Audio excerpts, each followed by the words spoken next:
Hi, I'm Anna Scott. Hello, I'm Sue Scott.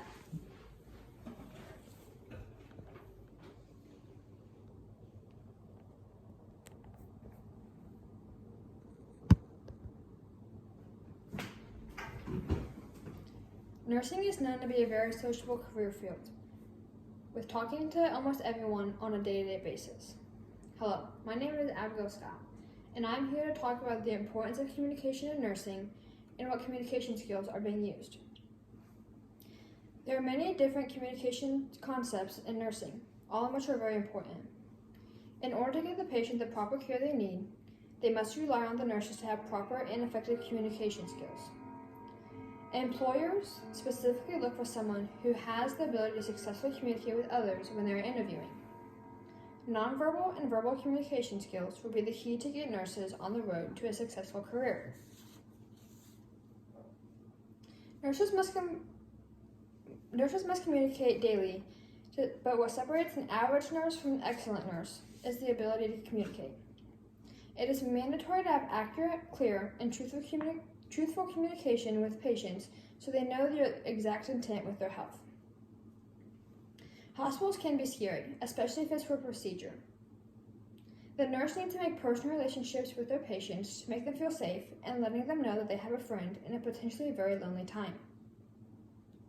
When you know them on a personal level, they are more likely to open up and cooperate with you and the other nurses and can share their symptoms. Nonverbal cues are just as important as verbal cues. A good nurse must maintain proper eye contact and always give the patient a friendly and welcoming smile. Body language is also important to prove that you are actually listening and that you care for what they have to say. Communication amongst nurses is another important way of communication. Written communication is mandatory for nurses. Patient medical records must be updated after every treatment for the next nurse or doctor to see what has already been done. Nurses need to write down dates and times of future appointments for inpatients so they are not overlooked or forgotten. Physicians give tasks to nurses to complete. Nurses collectively have to say what has and has not been done and pass it along for the next shift to do so it eventually gets done for the doctor. A lack of communication amongst nurses and doctors can lead to the wrong medical treatments for patients. According to the University of St. Augustine for Health Sciences, 80% of serious medical errors are made because of the lack of communication during patient transfers. Effective communication with the staff makes a positive team collaboration, which decreases the risk for error. When it comes to the interview process, nurse employers look for strong communication with the applicants. Communication is not only a trait, but a responsibility all nurses must have.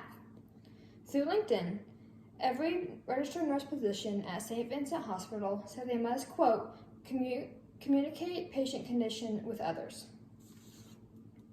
In conclusion, written, nonverbal, and verbal communication skills are all very important in all aspects of nursing. When a patient's life is in your hand, there is no room for error. And you cannot forget about communicating with the doctors, other nurses, and the patients.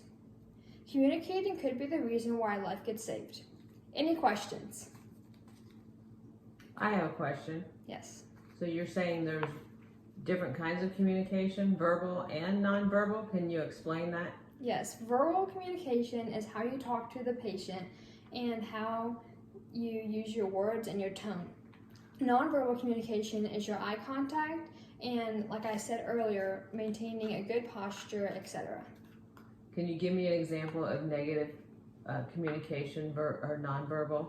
Nonverbal negative communication is sitting there like dozing off, playing with your hair, not looking at the patient in their eyes. Very good. Thank you for your time. Again, I am Anna Scott. And Sue Scott.